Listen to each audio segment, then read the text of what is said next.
How's it going, guys? And welcome back to the Adam Tsang podcast. It's your host, Adam Tsang, and you will get to know a little bit more about people, passions, and all things business. Today, I'm joined by Andrew Brantley of The Orange Constant, which is a vintage rock band that started right here in Statesboro. Yes, sir. Welcome to the show, Andrew. Thanks for having me. Yeah, so Andrew, one of the first questions I have is kind of, I guess, what was your journey through all of this? I mean, to become a professional musician, I think is a lot of people's dreams, right? Take me through kind of like the different experiences that led you into this career. Let's see. Well, just to start a little bit at the beginning is just learning to play guitar, early on in high school. I really was inspired by one of my buddies who was playing guitar and he making it sound good, and I just wanted to be able to do that.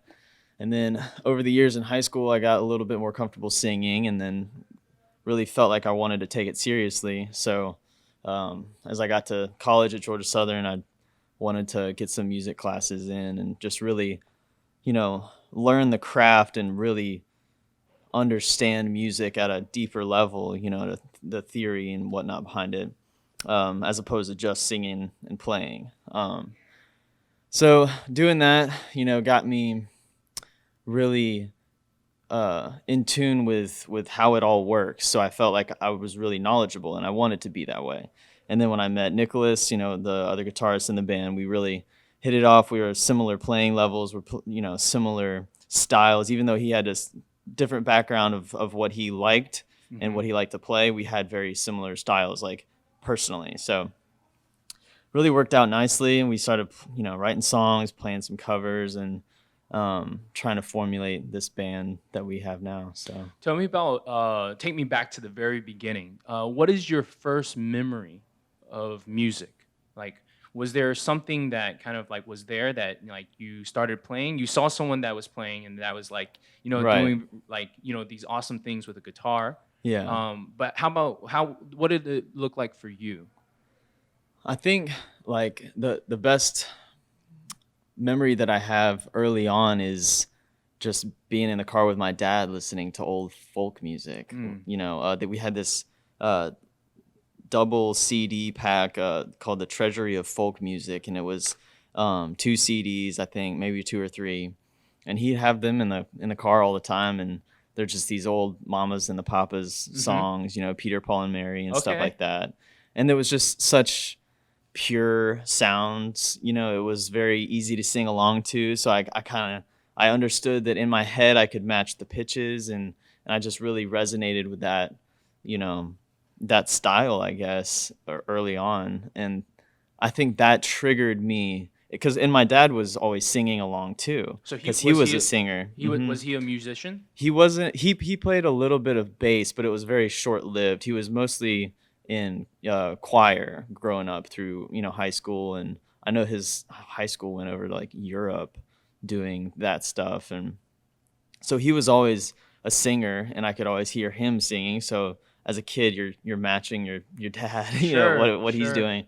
So I think that had the long-term effect of me really enjoying singing, and I didn't really discover, okay, could I be a real singer? Could I be a front man of a band or whatever, until later on in high school? But that's guaranteed where it started. Very nice. So let's move into high school. So high school for you, did you start any bands during that period of time, or were you like a solo act?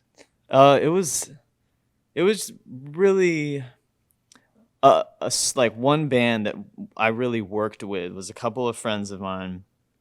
We were, all mediocre, I guess. One of the guitar players was good, and I was always looking up to him to learn a little bit more. And the drummer was really good. They were more seasoned than the rest of us, but we did play. We wrote some songs. We played this benefit concert, but it was also very minimal. I don't think we even had a name. Okay. Or we might have, but it was the the introductory experience for me, and it was nice. We got to learn stuff. I remember this one moment of being in the band room at my friend's house, and he was playing lead guitar and I was playing acoustic guitar. There's a bass player and a drummer, and I think the other guitar player said, okay, well, we can all make some music, we can play together, but who's gonna sing? Uh-huh. And nobody really wanted to. And I said, well, I'll give it a shot.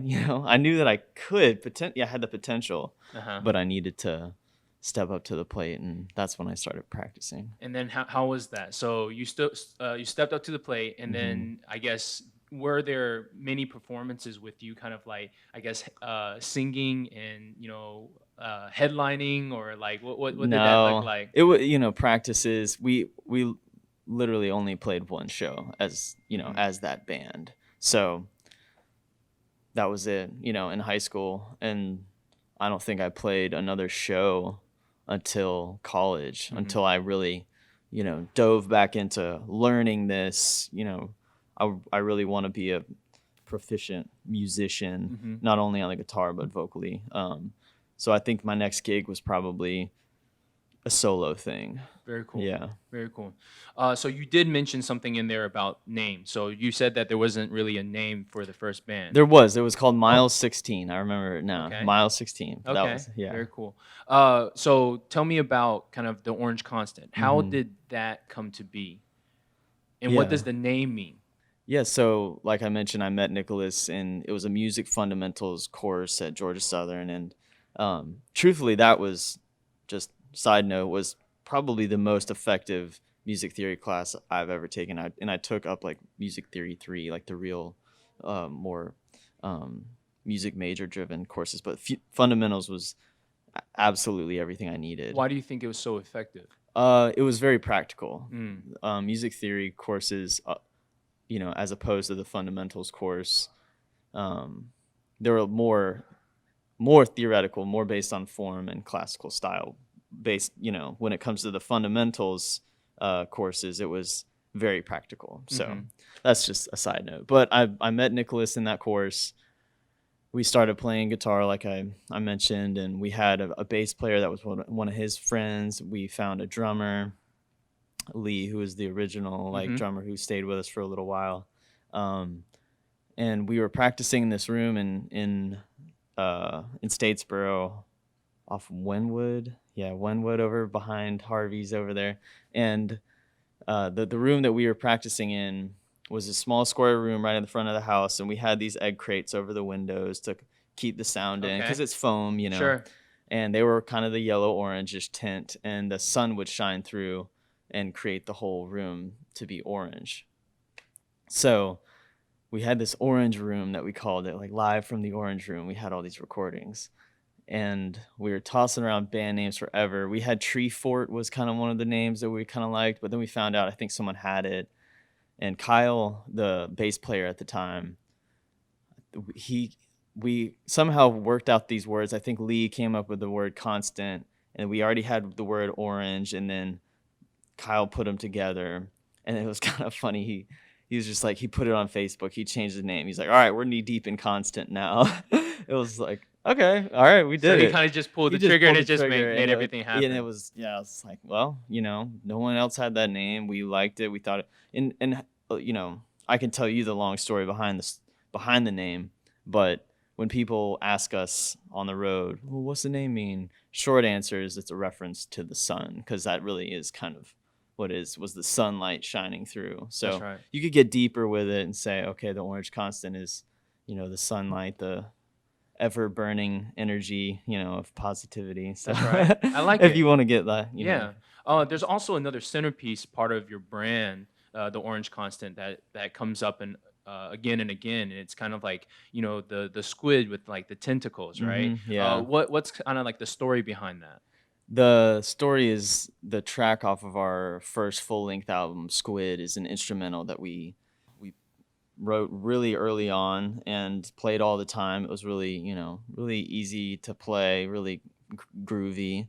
So we got that on our first record, and we thought, okay, well, Squid, that could be a cool logo. And our original drummer, Lee's girlfriend, his now wife, she did the artwork. She was an artist, and Lee was also an artist, so he Hmm. did some of the sketches. But when it came to the graphic art, it was Jesse doing, the mock-ups on the computer.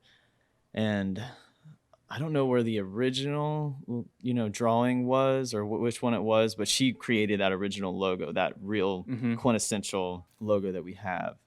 And it was based off squid, but a squid, she tried to do a real squid, which is like longer, ended up being kind of phallic shaped. Nice. And it was a little weird. We're like, okay. She's like, so I'm going to make it look more like an octopus, but it's got 6 legs. It kind of morphed into this thing that was a little bit more circle driven, Sure. to have a circle around it instead of this longer thing. So, That's cool. yeah. Some of our guests out there are, maybe thinking about, doing music professionally. Hmm. What type of advice do you have for them? To be, a professional musician, you have to have patience and persistence guaranteed. It happens overnight for some people that they blow up and they're good to go from then on. But Mhm. a band like us, constantly still working, constantly still playing shows and trying to climb the ladder. So you got to be patient to stick with whatever project you're in. I would always say that jumping from project to project isn't necessarily the best idea. I don't think. I mean, some people like to work around like that, but I think that in general, picking a project and sticking with something is gonna prove to be more, you know, more viable for the future instead of trying to jump from one thing to the next. Then you're never really invested. You can't really put your time in.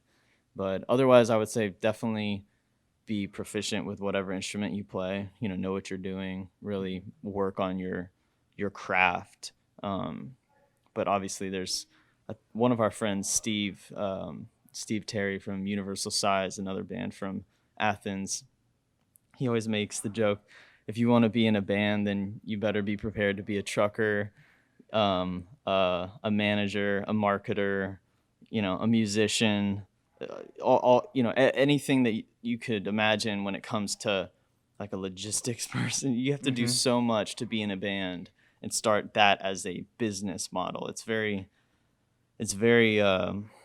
taxing. It's very. I want to recall one of the times that I came to Dingus to watch a show, Mhm. and I think people see bands for kind of like what's on the outside, right? The time that you spend on stage, how fun it is playing the music, so forth and so on. But you guys had taken a break, and you guys had all gone outside. Mhm. And me being the way that I am, I was like, all right, yeah, I'll go outside too. Let me check this out. But the moment that I stepped out there and I was watching every single one of you, the talk wasn't about really, the talk was very driven towards how can we make this product even better. Mhm. That was what the discussions were, and there was no focus on anything besides like how do we get improve, how do we make this like hit harder, what are the things Right. that happened during this show that shouldn't have happened, like what are the things that we can do, like like to improve, right? Right. And I think a lot of times like people don't realize how much work it takes, Oh yeah. right? Like Oh yeah. they see the final product, but they don't realize the countless hours of practice, the Mhm. the time that's spent between handling people's emotions, so forth and so on. Because people change, right? Like Yeah. that's one of the difficult parts. Um, being in a band, to you, do you have what do you think is the most attract? Why do so many people want it? I think there's a level of freedom that you really do get to experience um, when you are a musician. I think a huge driving factor is, well, first of all, I love doing this. I love creating. I love, whether it's singing, I like playing bass, I like playing drums. That's all I want to do. Keyboard, anything like that, or even like a DJ or something like that. Um, you have the passion, but you also want that freedom to say, I really am my own boss. I can create the schedule that I want. I can tour the country. I mean, we've seen some cool places that I really think I never would have gone to, you know, in another profession, in another field. I don't know if I would have been in Annapolis, Mm. before. Would I've ever, how long would it taken me to go to New York City and really see New York City? It's really cool to say the band took me there. The band took us there. So I think there's this level of freedom. It's kind of an old school American dream in a way too, because you're touring the country with your buddies in a bus or something like that. Yeah. You know, it might be a van for a while too first, but there is that really pioneer aspect to being a musician that's touring that I think is very, I think anybody has a little bit of curiosity for. So that would be. In the most ideal situation when, people come to see your band, what is it that you want them to walk away with after the show? After, like, you have done your set, you've kind of like taken through this entire journey of like all these songs that you've done. What is the takeaway that you hope to give to your, I don't want to call them customers, fans. Right, Fans is yeah, the right word. Yeah. I think in general we want them to, or at least personally, I want them to remember some of the melodies that we have that that we've written that we think are really good. There's just something really pleasing mentally and spiritually behind a really soothing melody. Whether it's even a rock and roll melody or it's something more down tempo. I think you want people to hear the lyrics and really hear them in your head and sing them over in your head and think, man, that was catchy. That drew my attention and that made me really want to go listen to this band's records. I think in the moment you want them to dance. You want them to have a feel good moment. You want them to enjoy their time watching you. You want them to be enveloped in what you're producing on stage live, but you also want them to take away something that can last a lifetime, which is knowing the songs, knowing what we've created and put on these timeless, recorded formats. That's awesome. That's awesome. Let's change directions now. Let's kind of like ask something, outside that realm. Being a professional musician is more than just about the music. I think we've kind of like established that. There's a lot of different hats that you have to wear. Right. What parts of the business do you enjoy? Very good question. I like that. I think I've noticed more recently than ever because we have upgraded to a larger vehicle, a touring bus. I really enjoy making the experience, the logistics, very smooth, very comfortable, very organized, fluid or organized, very put together. And I like making sure the bus is as comfortable as possible. I like making sure that every year we're upgrading equipment. We're putting ourselves in the right position where maybe we've got lighter equipment. We've got less speakers to take on the road. We're just switching now to in-ear monitors so that we're not having to take monitors with us. We're not dealing with as much feedback on stage, stuff that really is like that pro touring band that we're just trying to feed our way into. I'm really focused on how can we be more and more comfortable on the road while we're touring. Also financially, it's great I like balancing budgets and really seeing what we're pulling in, what we're spending, and I enjoy some of that back end stuff, really behind the scenes that you really wouldn't think about a whole lot. Sure. As far as marketing, that's not really what I love. I don't really love marketing. I don't like trying to constantly grab people's attention. I think that's a bit hard for me. I don't love social media, so that's difficult. But yeah, those logistical sides of things. I mean, I'm just sitting in the bus looking at all the equipment, thinking how can I organize this better so that every time we get in here, it's in its place and we all have nice, comfortable, relaxing area. Because I think I'm a creature of comfort, if you will. I really like being comfortable, and being on the road is not comfortable.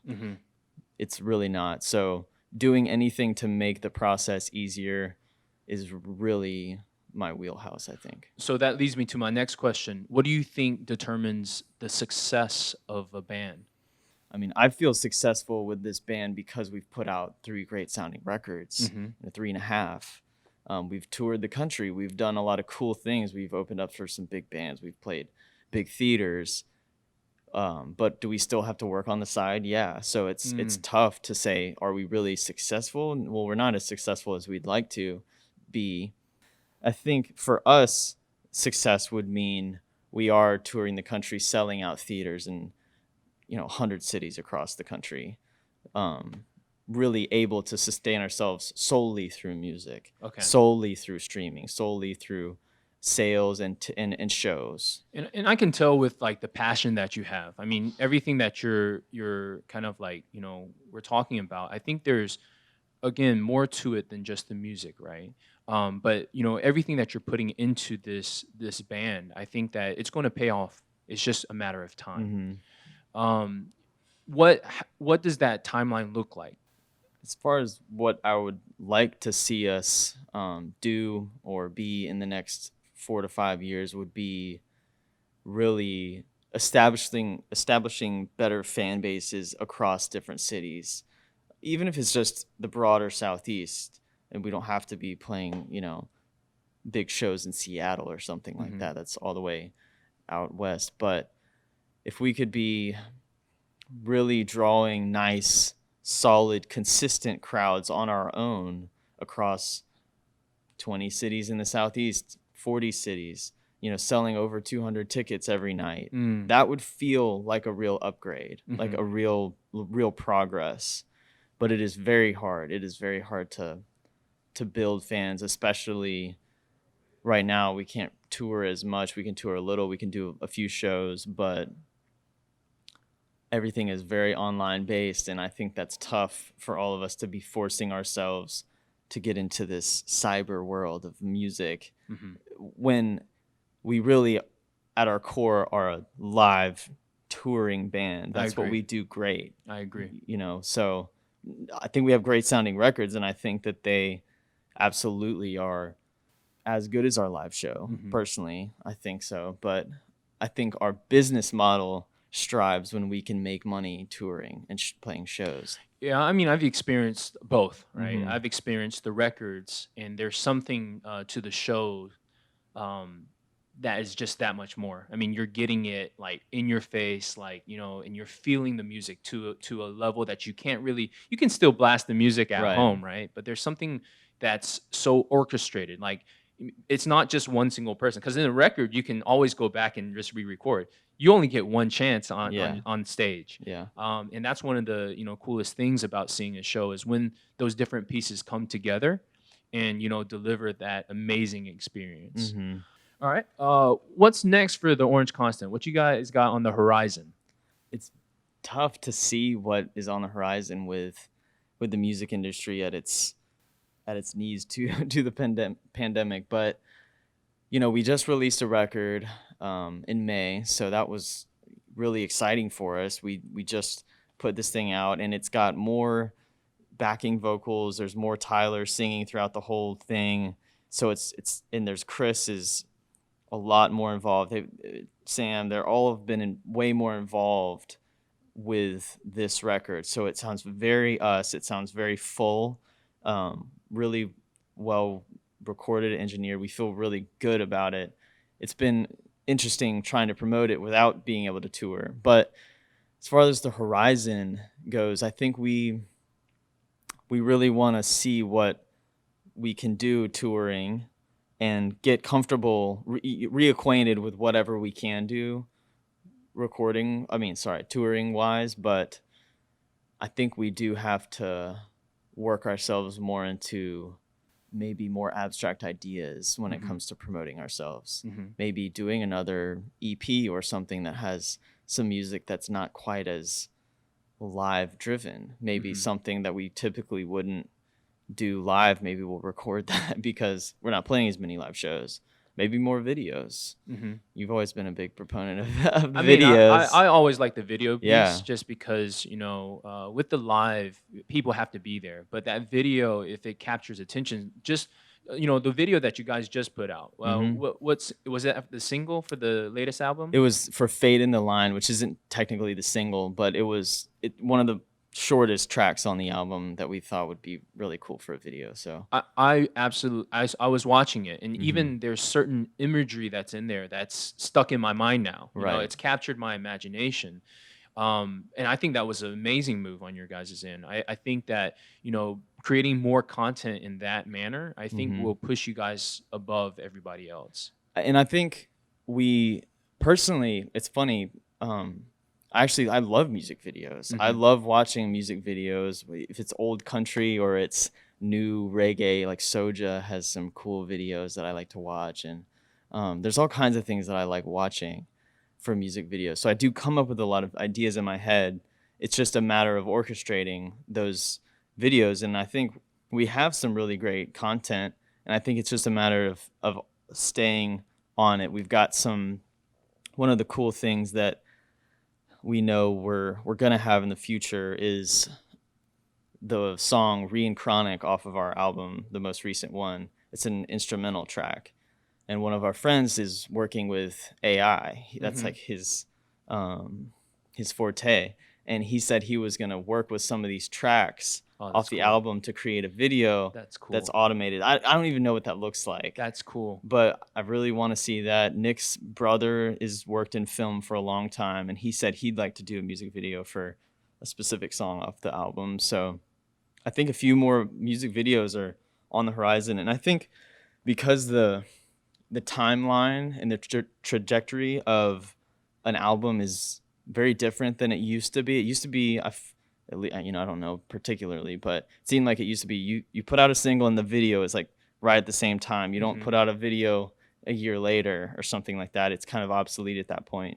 But I think with the way that YouTube works and all kinds of video hosting sites, we could do a video a year from now or a video now for a song that was 5 years ago, Hmm. and it'd be on YouTube and people would still it would still draw attention, That's right. So I think that that's an outlet we can use. Hmm. Technology has definitely changed the game. I mean, Mhm. across every single industry out there, Mhm. regardless if it's music, food, just business in general. Um, Let me ask you a question about kind of like your, I guess, inspiration. Musicians that you've kind of like look up to, that you see like, okay, this is what I imagine that, you know, the future of my band is. Who are those people? The one that comes to mind is always Widespread Panic. I Hmm. think that might be a bit of a cliche answer because we're a jam band that lives in Athens, Georgia now. Uh huh. But there's a connection to what they do that is just absolutely unmatched. Personally, um, I'm sure the other guys would have different answers, but Hmm. for me, the eloquence with which they write music and they operate and their whole career to me is very not only impressive but feels like the way that I would prefer our careers to go. Hmm. Actually, not being a big commercial band, not having to get tied up in these huge labels or anything like that, not getting pushed around with their sound or having to compromise who they are. And their sound to me has aged with their own individual maturity. At least from the outside, is what it seems. Hmm. Their last record is just as good as the first, in my opinion. You can really hear the evolution, and there was no, oh, we're changing our brand, we're changing our sound. It's like they have always just been evolving into something bigger and better, and I think that that is so noble. And they sell out arenas all over the place. Hmm. They have such a big following. The music style, I think, is just amazing. I don't know. I think that they're such a Yeah, good I mean it's good. example. But they don't, they're not a band that's done music videos. They Hmm. maybe did one in their entire. They did one TV appearance, I think. Hmm. So at the same time, I love their model, Hmm. but I could see us being more in the world of potentially doing some TV appearances, late Absolutely. shows or something like that. I would certainly not say, oh, we're not doing that or something like that. I would take that opportunity all day long. So it really just depends where you get pulled. Sure. And you have seen growth, right? I Oh mean, you yeah. know, when you were in Statesboro, people would always look forward to kind of like going to see the Orange Concert. You guys were a big name. I mean, in fact, you know, for one of my restaurants, you guys played like these Oh yeah. acoustic things, and people would come to them and enjoy the music, which is ultimately what you are trying to share. Um, what's new? So you recently released the album that came out on That was back in May, May. I think. Are you guys working on some new material right now, or are you guys focused on trying to get through this period of time right now? I mean, kudos to us. We actually did keep up with rehearsing and That's writing. We definitely took our time off just to say, hey, this is kind of time off that we wouldn't get otherwise, so let's enjoy it. And we did, and we adapted, but we did keep moving. We kept rehearsing, we kept writing, we did some live streams. We have a huge catalog of music, so we could put out, I'm pretty sure, at least 2 more albums without having a problem writing anything. So we have so much backlogged material, and we're still writing new material. So I think we've talked about maybe doing like an instrumental EP. Ooh. Some instrumental tracks. There's less involved when you have to have, when you don't have to do vocals. You don't have to worry about that. We've toyed around with that idea. We've toyed around with getting a single out, something more really single driven, maybe something that we'd be pushing for radio. It's just a matter of us deciding what's the next thing, but those have always been on the horizon. But we're always writing new stuff. We're always learning new covers for the next opportunity, the next show. We're always prepared. We're always prepared for when things get back to normal or close to normal. We're ready to go. Andrew, I see this theme about just continually to push the band to high, like the next high, right? And it's very strategic, which I really enjoy. Thank you so much for sharing that with us. For those viewers out there that may have never heard of the Orange Constant before, how can they find you? Spotify. You can find us on iTunes, Instagram, Facebook, Twitter a little bit. We don't do too much on Twitter. Mainly, we want people to listen to us on Spotify. I think Spotify and Instagram are the best platforms for seeing what we do, where we're touring. You can check out our website too, just theorangeconstant.com. We've got videos, we've got links to anything, any shows that come up. We're on YouTube. Feel free to watch us on YouTube. Andrew, anything else you want the audience to know before we head out? We're still in the game. Hey. Come see us if you can, and if you can't, then stream us online. That's right. Yeah. Andrew, thank you for your time. I appreciate you for coming on to the Adam Tsang podcast. A pleasure. As usual, if there's anything that I can do for you, please let me know. You bet. And then best of luck to your future. It's exciting for me to see the journey. That's why every single time, like when you guys come to Statesboro, I'm always like, yo, what's up? Like that's so cool to me. Yeah, so, we love seeing you. Yeah, you're an inspiration for us. Thank you. Yeah, thank you. absolutely. Thank you. Appreciate your time, man. You bet. All right.